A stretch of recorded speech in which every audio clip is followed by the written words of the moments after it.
नमस्कार साथियों। तो आज है 13 मार्च 2026। दोस्तों, कल रात से ही जैसा लग रहा था आज उस हिसाब से ही मार्केट में पूरा का पूरा माहौल हमें देखने को मिला, मतलब गिरावट। और आज की गिरावट दोस्तों, इसमें विशेष क्या था पता है? देखिए, गिरावट तो पिछले कुछ दिनों से ही हो रहा है। जैसे कि आप बुधवार को देखिए, बृहस्पतिवार मतलब यस्टरडे को देखिए। देखिए, पिछले 2 दिन पे जो बाजार में गिरावट हो रहा था वो मेनली टॉप लाइन सेक्टर में गिर रहा था। मतलब आपके बैंक गिर रहा था, ऑटो गिर रहा था, मेटल गिर रहा था। बट दोस्तों, पिछले 2 दिनों से पीएसयू सेक्टर में या मिड कैप स्मॉल कैप में उतना गिरावट नहीं था। बट आज गिरावट की जो विशेष बात है कि आज ऑल ओवर गिरावट हुआ। ऑल ओवर मतलब पीएसयू गिरा, मिड कैप गिरा, स्मॉल कैप गिरा, माइक्रो कैप गिरा, लार्ज कैप तो बहुत पहले से गिर रहा है। जो सारे ब्लू चिप सेक्टर है वो भी गिरा। और निफ्टी 50 आके क्लोजिंग दिया 23,151 पॉइंट पे, वो भी 2.06% गिरावट के साथ। भाई देखो दोस्तों, इस बारे में ऑलरेडी आपको मैं कल रात की बहुत सारे वीडियो में जानकारी दे चुका हूं। जैसे कि आप देख सकते हैं कल रात की 12 बजे की वीडियो कि नैस्डैक उस टाइम पे 1.5% नीचे था, हमारे गिफ्ट निफ्टी की फ्यूचर भी काफी नीचे चल रहा था। या ये 10:30 की वीडियो यहाँ पे प्रॉपरली मेंशन किया था कि अब स्थिति काफी गंभीर है। या उसके पहले एक और वीडियो में मैं आपको ये भी बताया था कि ये देखिए, क्या कल फिर से बाजार गिरेगा, है ना। सो दोस्तों देखिए, जानकारी आपको मैं दे देता हूँ, बस आप चैनल को सब्सक्राइब करके रखना, बिकॉज आगे भी बहुत सारे इंपॉर्टेंट टॉपिक पर वीडियो आएगा, ठीक है। अच्छा देखिए, आज वैसे तो ओपनिंग ही बहुत वीक था। मतलब लास्ट डे जहाँ पे क्लोजिंग था निफ्टी की 23,639 पॉइंट पे, आज निफ्टी 50 की ओपनिंग ही हुआ है 23,462 पॉइंट पे। और जहाँ पे ओपनिंग वहीं पे इंट्राडे हाई, फिर तो ऊपर दिखाई नहीं है। मतलब सिर्फ नीचे की तरफ ही आज मार्केट मूव कर रहा था। बहुत मुश्किल हो रहा है दोस्तों मार्केट में, ऐसे मार्केट में। और सुनने को क्या आ रहा है पता है? सुनने को अब ये आ रहा है कि देखिए 2020 मतलब कोविड के टाइम पे बाजार में जितना इंटेंस गिरावट हुआ था, उसके बाद से लेके अभी तक मतलब पिछले 6 साल की सबसे इंटेंस डाउनफॉल अभी हो रहा है। और मार्च का महीना भी खत्म भी नहीं हुआ। मतलब मार्च का महीना सिर्फ आज आपके 13 तारीख मतलब 2 हफ्ते के आसपास हुआ है। और पिछले 2 हफ्तों पे मार्केट मतलब निफ्टी 50 पता है जब से ये जंग शुरू हुआ लगभग 9 से 10% गिर चुका है। बैंक गिर गया। बैंक तो गिरावट के पीछे एकदम बहुत बेसिक रीजन जो आपको मैं कल भी समझाया था कि जितना जियोपॉलिटिकल ऐसे टेंशन बढ़ेगा, जितना क्राइसिस बढ़ेगा, एफआईएस सेल करेगा। और एफआईएस कोई छोटे मोटे अंक अभी आज के डेट में सेल नहीं कर रहा है, हजारों करोड़ सेल कर रहा है, हजारों करोड़ रेगुलर बेस पे 6,000 7,000 करोड़। और बैंक में एक्चुअली एफआईएस की होल्डिंग सबसे ज्यादा होता है। मैं आपको कल प्रूफ भी दिखाया था, है ना। तो बैंक तो गिरेगा, यहाँ पे आम बात है। और बैंक के साथ साथ आज सारे सेक्टर गिरा। मतलब कौन से सेक्टर आज नहीं गिरा? कोई मतलब ऐसा सिंगल सेक्टर बचा नहीं है कि आज इसमें गिरावट नहीं हुआ। एमएन सेक्टर 2% गिरा, सीडीटीवाई सेक्टर 3% गिरा, मेटल सेक्टर 5% गिरा। 5% गिर गया मेटल सेक्टर। पीएसयू बैंक लगभग 3.5 4% गिरा, जो कि पीएसयू बैंक थोड़ा बहुत स्टेबल था पिछले कुछ ट्रेडिंग सेशन पे। आज पीएसयू बैंक धड़ल्ले से गिरा है। पीएससी सेक्टर गिरा, सरकारी कंपनी सेक्टर गिरा, pharmaceutical sector, media sector, reality sector, financial service sector, CPSE sector, IT sector भी आज गिरा है। एफएमसी सेक्टर फिर भी कम गिरा, बट गिरा जरूर। Auto sector 3.5%। देखिए सिंपल बात है, जो आपको मैं लास्ट डे भी बार बार कह रहा था कि एनर्जी क्राइसिस होगा, पेट्रोल डीजल का भाव बढ़ेगा, गैस की भाव बढ़ेगा, तो क्या होगा? लोग जो कार यूज करते हैं उसका यूजेस कम हो जाएगा, जो परचेस वो कम हो जाएगा, सेल्स कम होगा, कंपनी को नुकसान होगा, कंपनी की प्रॉफिट गिरेगा। तो जिस वजह से ऑटो सेक्टर आप देखिए पिछले 2 हफ्तों से गिर रहा है। और ऐसा नहीं कि सब खराब, सब टॉप टॉप ऑटो कंपनी गिर रहा है। प्रत्येक दिन आप उठा के देखिए 3% 4%। कंजप्शन सेक्टर गिरा, आपके बैंक निफ्टी, एनर्जी सेक्टर, यानी ऑल ओवर आप कह सकते हो एक टोटल बेरिश मार्केट आज हमें देखने को मिला। जो कि देखिए इसमें कोई शॉकिंग बात नहीं है। कल रात से ही लग रहा था कि भाई बाजार पीटेगा अगर कुछ भी मतलब अच्छा जियोपॉलिटिकल डेवलपमेंट नहीं हुआ, मार्केट पिटेगा। और आज वैसा ही हुआ। अच्छा, कल रात में मैं आपको काफी बार कह चुका हूं, तो फिलहाल आप देख ही सकते हो कि डॉ जोन्स की पोजीशन कल रात में क्लोजिंग ही दिया 1.5% नीचे। और नैस्डैक की जो क्लोजिंग पोजीशन था 1.78% नीचे था। और गिफ्ट निफ्टी की फ्यूचर भी कल रात में ही हमने देखा था, मैं आपको 12 बजे की वीडियो में भी दिखाया था, तब भी लगभग 150-200 पॉइंट नीचे ही चल रहा था। अच्छा, आज सुबह से जो हम डॉ जोन्स की फ्यूचर है वो भी नीचे था। अभी आपको जो पॉजिटिव में दिख रहा है ना 0.36% पॉजिटिव में, उसकी ये तो रिकवर किया जस्ट अभी अभी। उसके पहले देखिए एकदम से नीचे चल रहा था डॉ जोन्स की फ्यूचर। नैस्डैक की फ्यूचर भी सेम, ये देखिए सुबह नीचे था, यहां पे ओपन हुआ, फिर एकदम नीचे गिरा, फिर अभी रिकवर कर रहा है। लेट्स सी आज रात में यूएस मार्केट कैसी मूड में होता है ओपन, तो इस बार में आपको मैं रात की 10:30 की वीडियो में जानकारी दे दूंगा। अच्छा आइए वैसे देख लेते हैं कि आज सिर्फ इंडियन मार्केट ही गिरा या बाकी दुनिया भर की बाजार गिरा। अच्छा जापानीज मार्केट में गिरावट हुआ बट इंडियन मार्केट की तरह तो नहीं। जापानीज मार्केट आधा परसेंट 1% गिरा है। चाइनीज मार्केट में भी गिरावट हुआ बट भारत की मार्केट की तरह 2% तो नहीं गिरा, आधा परसेंट 1% की रेंज में गिरा है। हांगकांग की मार्केट भी सेम आधा परसेंट 1% की रेंज में गिरा। साउथ कोरियन मार्केट में फिर भी गिरावट थोड़ा ज़्यादा था। आपके KRX, KOSPI 2, KOSPI 50 mostly index 1.5-2% की रेंज में गिरा। इंडियन मार्केट तो आज मोर देन 2% गिरा है। ताइवानिश मार्केट भी वीक था बट उतना गिरा नहीं है। ऑस्ट्रेलियन मार्केट भी वीक था बट उतना गिरा नहीं है। इवन खचरा भी आज गिरा है बट इंडियन मार्केट की तरह नहीं गिरा। न्यूजीलैंड की मार्केट भी वीक था बट उतना वीक नहीं था। मलेशियन मार्केट भी वीक था बट इंडियन मार्केट की तरह नहीं। इंडोनेशियन मार्केट आज आप कह सकते हो कि इंडियन मार्केट से थोड़ा ज़्यादा गिरा, मतलब इंडोनेशियन मार्केट आज इकलौती मार्केट है जो इंडियन मार्केट को भी बीट कर दिया गिरावट के मामले में 3% के ऊपर। सिंगापुर मार्केट भी गिरा है। थाई देखिए मोस्टली मार्केट गिरा जरूर है बट इंडियन मार्केट के तो उतना गिरा नहीं। अब आप कहेंगे सर इंडियन मार्केट सबसे खराब मार्केट है, ऐसी बात नहीं है। आपको बेसिक इकोनॉमी समझने की आवश्यकता है। भारत देश की जो जनसंख्या है वो दोस्तों 150 करोड़, यहाँ पे 150 करोड़ की आबादी और क्राइसिस चल रहा है। और जो आपको मैं पिछले काफी बार कह चुका हूँ, देखिए ये जो मार्केट में गिरावट हो रहा है ना, आपको क्या लगता है कि ये वॉर की वजह से हो रहा है? वॉर तो आप उठा के देखिए पिछले 2-3 साल में तो बहुत सारा वॉर हो रहा है। तो वॉर की वजह से नहीं हो रहा है, वॉर की वजह से जो क्राइसिस क्रिएट हो रहा है उस वजह से हो रहा है। मेरे बात को समझने की कोशिश करना।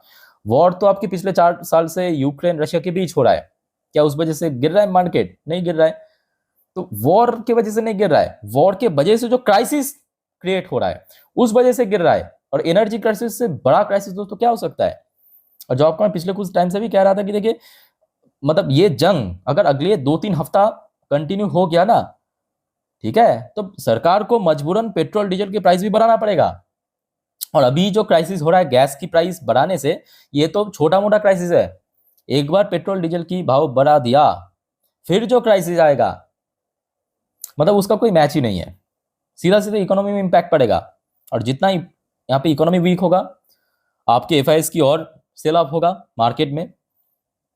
क्रूड ऑयल की प्राइस आप देखिए कल रात से ही $100 पर बैरल के आसपास चल रहा है, अभी भी लगभग वहीं पे, कोई भी इंप्रूवमेंट नहीं हुआ। अच्छा उसके साथ साथ इंडियन करेंसी की वैल्यूएशन आ जाइए, इंडियन करेंसी की वैल्यूएशन लाइफ टाइम लो पे चल रहा है। उस टाइम पहले 92.45 तक पहुंच गया था 1 USD के अगेंस्ट में इंडियन रुपी। तो FIS तो बेचेगा, FIS बेचेगा। और देखिए आप अगर गोल्ड की इन्वेस्टर्स हो तो आपके लिए भी अच्छी बात नहीं है, बिकॉज गोल्ड की प्राइस में भी गिरावट हुआ है, बहुत ज़्यादा नहीं बट फिर भी आधा % के आसपास। ये एकदम रियल डेटा आपको मैं दिखा रहा हूँ, मतलब रियल टाइम डेटा दिखा रहा हूँ। सिल्वर की भाव भी कल जहाँ पे क्लोजिंग दिया था रात में उसके हिसाब से 2-2.5% ऑलरेडी नीचे आ चुका है। तो मतलब गोल्ड एंड सिल्वर भी आज की डेट में सेफ ऑप्शन नहीं देखने को मिल रहा है। ये मैं कहूँगा थोड़ा सा एक्सेप्शन सिचुएशन हो रहा है मार्केट में, क्योंकि आमतौर में जो ग्लोबल टर्मोइल के समय जो गोल्ड सिल्वर वो रिकवर करता है, बट आज की डेट में गोल्ड एंड सिल्वर भी रिकवर नहीं कर पा रहा है। ठीक है, सो दोस्तों आइए आप कुछ इंपॉर्टेंट जियोपॉलिटिकल डेवलपमेंट के ऊपर जानकारी देता हूँ। और उसके पहले आप सभी को रिक्वेस्ट करूंगा, अगर आपको वीडियो भी तक अच्छा लगा, इन्फॉर्मेटिव लगा, प्लीज दोस्तों वीडियो को लाइक करना और प्लीज चैनल को सब्सक्राइब करके जरूर रखिएगा दोस्तों, इस प्रकार की जानकारी हमेशा तुरंत पाने के लिए। और याद रखना दोस्तों, अभी तो देखिए मैं आपको कुछ जानकारी दे रहा हूँ, अब इसके बीच में मतलब शाम के बाद भी बहुत सारे जानकारी आएगा, तो उसको हम आज रात की 10:30 की वीडियो में कवर करेंगे डिटेल में, मतलब सारे जो जानकारी इकट्ठा करके दे देंगे। मिस मत करना वो वीडियो, ठीक है। और प्लीज चैनल को सब्सक्राइब करके रखना, फ्री ऑफ कॉस्ट है, कोई पैसा नहीं लगता, मैं आपको टाइम टू टाइम बस जानकारी दे दूंगा, इतना गारंटी है। अच्छा ये सबसे पहले देख लेते हैं मनी कंट्रोल की वेबसाइट में कौन से 7 की फैक्टर मेंशन किया कि जिस वजह से मार्केट में आज इतना इंटेंस डाउनफॉल हुआ है। तो सबसे पहला फैक्टर मेंशन किया कि क्रूड ऑयल सर्ज, मैं कहूँगा 100% सही है, 100% सही। जो आपको मैं अभी अभी कह रहा था कि ये जो गिरावट वो दोस्तों वॉर की वजह से नहीं, वॉर की वजह से जो क्रिएट हुआ पैनिक या क्रिएट हुआ जो क्राइसिस उस वजह से हो रहा है, एनर्जी क्राइसिस, ठीक है। अच्छा दूसरा फैक्टर मेंशन किया वीक ग्लोबल क्यूज, कल रात से ही हमने देखा US मार्केट भी वीक था, सुबह से एशियन मार्केट भी वीक था। परसिस्टेंट FIS सेलिंग, इस प्रकार की माहौल होगा FIS कतई बाई नहीं करेगा। और बेचेगा मतलब क्या, हर एक दिन लास्ट डे भी 7,000 करोड़ को बेच दिया, उसके पहले 6,000 करोड़ बेच दिया। पिछले कुछ टाइम से दोस्तों जब से ये जंग शुरू हुआ है, जस्ट आप इमेजिन कीजिए 39,000 करोड़ बेच के निकल गया। कितना? 39,000 करोड़। ये मार्च का महीना अभी खत्म नहीं हुआ, ठीक है, अभी भी बाकी है। और इंडियन रुपी की वैल्यूएशन तो लगातार गिर ही रहा है। यूएस फेड पॉलिसी आउटलुक, अच्छा बाय द वे यहाँ पे अगले हफ्ते याद रखना फेडरल रिजर्व की मीटिंग है, एफएमसी, ठीक है, वो भी इम्पोर्टेंट है। Selling in ban and auto, automatically जब एफएस की सेल ऑफ होगा, मेनली जो मेजर सेक्टर जहाँ पे होल्डिंग बहुत ज़्यादा तो वहीं पे बेचेगा। अच्छा उसके बाद आज सुनने को मतलब कि आज एक दिन पे, जस्ट इमेजिन कीजिए, आज एक दिन पे मार्केट से total 10 lakh crore wiped out हो चुका है 10 lakh crore, very very pathetic. अच्छा अब आ जाइए, सबसे पहला रिपोर्ट आ रहा है डोनाल्ड ट्रंप की तरफ से। अब डोनाल्ड ट्रंप क्या कह रहा है देखिए,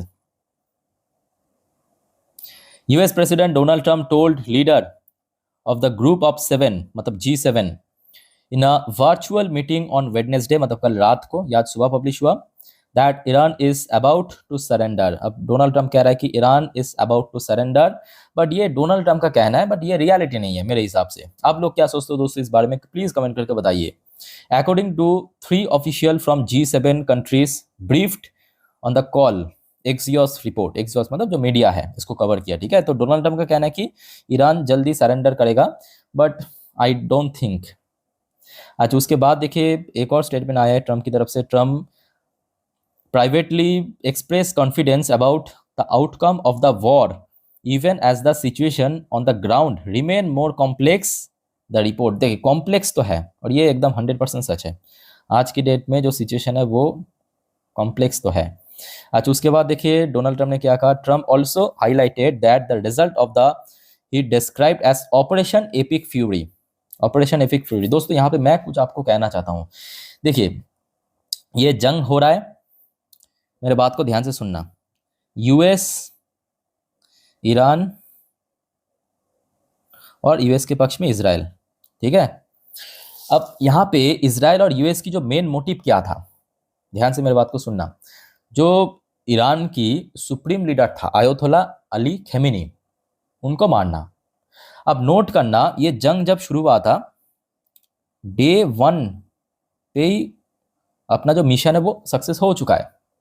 तो यहाँ पे यूएस और इजराइल को ये जंग आगे एक्सटेंड नहीं करना चाहिए था। मतलब मान लीजिए कि आपका जो मिशन था, फॉर एग्जाम्पल मैं आपको यहाँ पे इंडिया और पाकिस्तान की एग्जाम्पल देता हूँ, वो बेस्ट रहेगा। जो लास्ट ईयर हुआ था इंडिया पाक की जो जंग 4-5 दिन के लिए, ऑपरेशन सिंदूर, उस टाइम पे जो भारतीय सेना की जो मेन मोटिव क्या था, मेन मिशन क्या था, क्या पाकिस्तान की रेसिडेंट पे हमला करना? जी नहीं, भारत की सेना की जो मेन मोटिव था कि पाकिस्तान में घुस के पाकिस्तान की जो आतंकवादी की ठिकाना है उसको डिस्ट्रॉय करना। तो ऑपरेशन सिंदूर के समय हमने देखा वो भारत की जो वायुसेना है बहुत ही बाखूबी के साथ, वीरता के साथ कर चुका है। भारत वापिस आ गया, फिर पाकिस्तान ने जो जब रिप्लाई देना शुरू किया तब भारत ने उसको रिटेलिएट किया। तो भारत जिस वजह से चुप हो गया था क्योंकि भारत का जो मिशन था वो तो सक्सेसफुल रहा, बट इस जंग पे दोस्तों प्रॉब्लम क्या हो रहा है पता है, ये जंग पे जो यूएस और इजराइल की मोटिव था, जो मिशन था, वो तो डे 1 पे सक्सेस हो चुका है, बट 2-4 दिन और खींचने के कारण ना ये जंग दोस्तों अब कोई मिशन के ऊपर नहीं हो रहा है, ये जंग दोस्तों हो रहा है ये 3 शब्दों पे, ईगो बेस्ड वॉर हो रहा है। दोस्तों ये मेरा पर्सनल ओपिनियन है, बाकी इस बारे में आप लोग क्या सोचते हो प्लीज कमेंट करके बताइए। मुझे लगता है कि ये जंग अभी कोई मिशन बेस्ड जंग नहीं हो रहा है, ये जंग हो रहा है ईगो बेस्ड, कौन आगे रुकेगा, कौन पहले सरेंडर करेगा, बस इस मामले पे ही ये जंग रुका है। क्योंकि एक तरफ हमने देखा ईरान की जो नया सुप्रीम लीडर मतलब आयतोल्ला अली खेमेनी की बेटा मुज्तबा खेमेनी, उन्होंने ऑलरेडी काफ़ी बार कह चुका है कि जो गल्फ नेशन है वहाँ से जितना भी यूएस बेस है उसको हटा दीजिए, तो हम जंग रुक मतलब यहाँ पे स्टॉप कर देंगे। यूएस और इजराइल की तरफ से मानने की रेडी नहीं है, और यहाँ पे जो नुकसान होता है जो आम जनता सुनने को अभी तक लगभग 1400-15,000 के आसपास पार हो चुका है। बट जो भी हो दोस्तों ये जंग पे रशिया को बहुत बेनिफिट मिल रहा है। आप पूछेंगे कैसे, देखिए ऑयल क्राइसिस तो हो रहा है और सिर्फ भारत में नहीं पूरे दुनिया भर पे। अब यूएस ने क्या किया कि रशियन जो ऑयल कंपनी उसके ऊपर भर भर के सैंक्शन इंपोज किया था ना, पता होगा आपको, उसको लिफ्ट कर लिया, उसको हटा लिया। तो जिस वजह से आज की डेट में ना केवल भारत बल्कि दुनिया की हर कोई देश दोस्तों रशिया से ऑयल खरीद सकता है, मतलब लीगल वे से, लीगली खरीद सकते हैं। तो यहाँ पे बेनिफिट किसको मिल रहा है, रशिया को मिल रहा है। तो ये वॉर चाहे दोस्तों इजराइल, यूएस या ईरान कोई भी जीते, बट असली विजेता दोस्तों रशिया ऑलरेडी हो चुका है। क्योंकि देखिए यहाँ पे इकोनॉमी की लड़ाई है ये बेसिकली, ठीक है। और इस बारे में दोस्तों आप लोगों का क्या विचार है कमेंट करके बताइए। बट ये भी फैक्ट है कि जब तक नहीं ये जंग खत्म हो जाए, कब तक होगा किसी को पता नहीं है, बट जब जब तक ना हो जाए तब तक बाजार में इस प्रकार की माहौल आपको देखने को मिलेगा, ठीक है। आगे की जानकारी दोस्तों आगे कुछ वीडियो में दूंगा, तो एक भी अपडेट मिस मत करना। प्लीज चैनल को सब्सक्राइब करके रखना, और कोई कंफ्यूजन कमेंट करके पूछिए। मिलते हैं नेक्स्ट वीडियो में। टेक केयर, बाय बाय, जय हिंद।